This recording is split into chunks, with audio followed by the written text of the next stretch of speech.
हमारे साथ मौजूद हैं पूजा भारद्वाज और जानकारी के लिए। तो ये जो बैठक हुई है और उद्धव ठाकरे ने अपने जो बचे खुचे विधायक उनके पास हैं, उनके साथ उन्होंने बातचीत की है। तो पूजा, यही जानना चाहेंगे आपसे कि अब उद्धव खेमे में क्या चल रहा है। जी नगमा, और सारी नजरें अब इधर ही हैं क्योंकि अब सरकार खोने के बाद उद्धव ठाकरे यही कोशिश कर रहे हैं कि पार्टी को किस तरह से, जो बचे हुए लोग हैं उनके साथ पार्टी को फिर से किस तरह से खड़ा करें। तो आज जो जिला प्रमुखों के साथ उनकी बैठक हुई, उनका अहम मुद्दा यही रहा कि किस तरह से लोगों के बीच में जाना है, जनता दरबार लगानी है और वहाँ पर पार्टी को मजबूत करना है। और उन्होंने खुली चुनौती दी बीजेपी को कि मध्यावधि चुनाव के लिए अगर तैयार हैं तो क्यों ना वो कराया जाए और देखें जनता के बीच में जाकर, जनता की अदालत में जाकर कि आप में कितना दम है और हमारे में कितना दम है।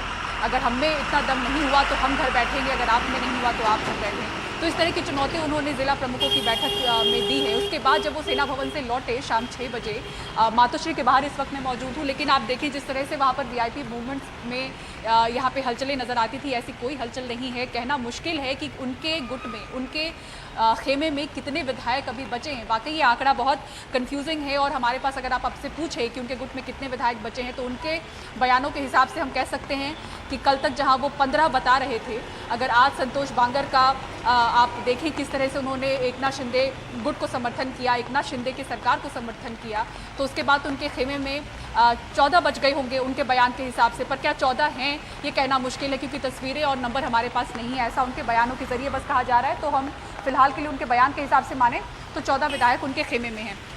अब दूसरी जो अहम खबर है कि उद्धव ठाकरे की कुछ बैठकें जो हैं वो सांसदों के साथ हुई हैं। तो लोकसभा में शिवसेना के 19 सांसद हैं, राज्यसभा में 3 हैं, तो उस हिसाब से जितने सांसद हैं अब उनमें असमंजस ये है कि उनके चुनावी क्षेत्र में जो अधिकांश विधायक हैं वो एकनाथ शिंदे गुट में जा चुके हैं। तो अब वित्तीय मदद उनको किस तरह से मिलेगी, ये सबसे बड़ी उनकी दिक्कत है यहाँ पर और चिंता है।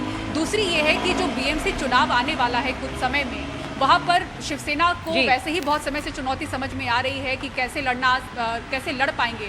तो ऐसे में जो एमपीज हैं वो मीटिंग के जरिए इनको समझाने की कोशिश कर रहे हैं कि एकनाथ शिंदे गुट से आप पैचअप करें, अलग ना हो, क्योंकि बीएमसी जो 25 साल से शिवसेना के साथ है वो खो सकती है। इसके साथ ही जो कॉन्स्टिट्यूएंसीज में सांसद हैं वहाँ उन्हें चिंता सताने लगी है कि वित्तीय मदद उनको कैसे मिलेगी। तो अब एमपीज जो हैं अब वो यहाँ पे हरकत में नजर आ रहे हैं और बैठकें हो रही हैं। जी धन्यवाद पूजा, आपको एक बड़ी चुनौती है कि कहीं फिर से एकजुट हो सकते हैं क्या ये और मिल सकती है शिवसेना, क्योंकि आगे जो है वो चुनावों की चुनौती भी है। तो